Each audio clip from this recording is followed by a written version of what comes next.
Welcome back everyone. Today we're going to be reviewing the Hasbro G.I. Joe Classify Series Destro action figure. Is this action figure a paragon of design and perfection, or should be relegated to the dumpster, or is it characterized by insipid, unalloyed mediocrity? In the form of a quantitative score, at best I could rate this action figure to be a 2 out of 10. Is it meritorious? Is it stupendous?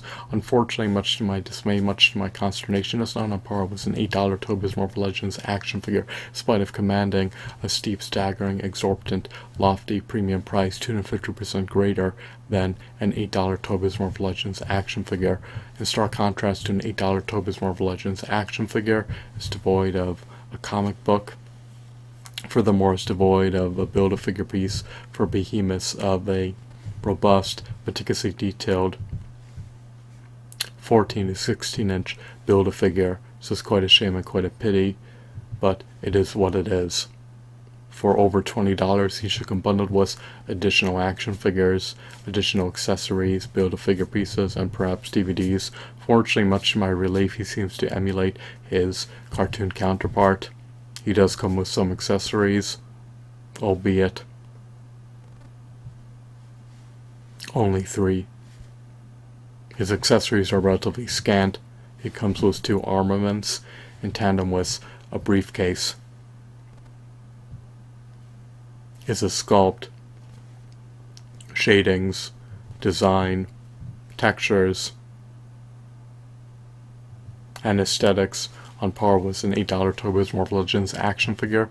Unfortunately not. Even at the $20 price point, he pales in comparison to an $8 Toby's Marvel Legends action figure, or even an $8 DC Universe Classics action figure, but it is what it is. His paint applications could have been accentuated. He should have utilized paint washes, to say the least. But nonetheless, he still has merit. He looks like a sadistic, iniquitous, menacing, cunning, conniving, villainous character, to say the least. He stands roughly 6.5 inches tall. He has latitude for dynamic posability. Unlike an $8 Toby's Marvel Legends action figure, he doesn't have 32 to 40 points of articulation, but that does not mean that he's lacking articulation, to say the least.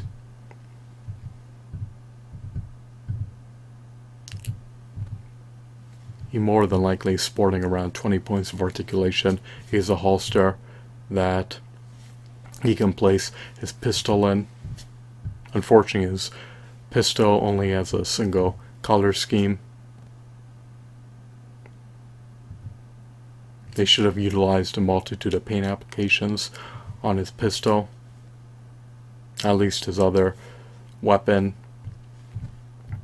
is painted, as well as his briefcase.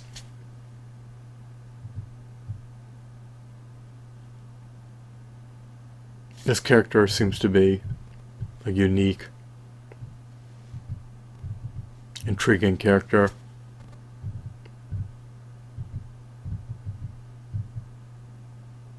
The concept of Metal Men is more of a novelty concept, if anything.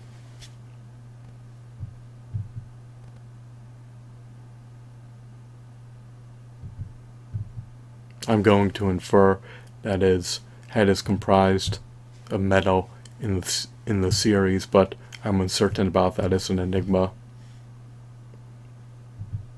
He may be some type of a metal man, or perhaps a robotic character. I truly do not know anything about this character's lore or his background, but I'm assuming he has a metal head.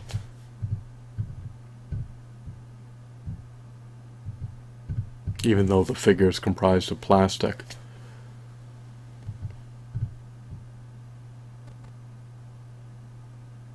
Do I recommend procuring this figure? Well, if his price plunges to $10, if you can stumble upon him for under $10, and by all means take heed in buying this figure. However, if you're only able to obtain this figure for $20 or more, then you may want to forego the opportunity to buy it.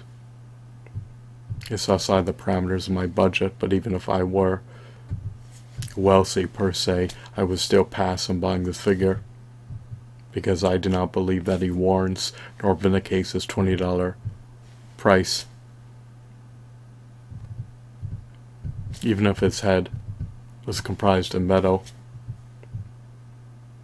in action figure form, I would still pass on buying him for $20 plus tax. It's just too expensive and it's a cost prohibitive price point.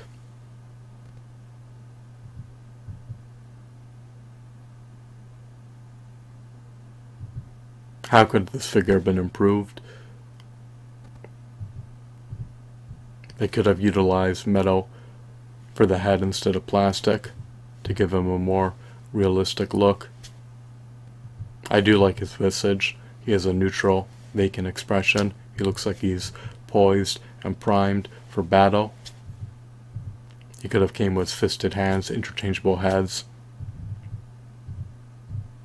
accentuated paint applications. They could have utilized paint washes. His pistol could have been painted with a slew of color schemes. That would have rendered it more of a novelty item. This guy looks like he has an inimitable way of doing things. Why do I say that? Well, he doesn't look like your typical run-of-the-mill standard villain.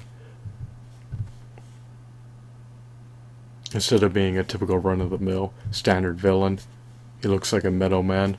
So my final verdict is 2 out of 10. I'm done adjudicating over this matter. I hope that you found this video to be intriguing and enthralling. Have a blissful day. Goodbye.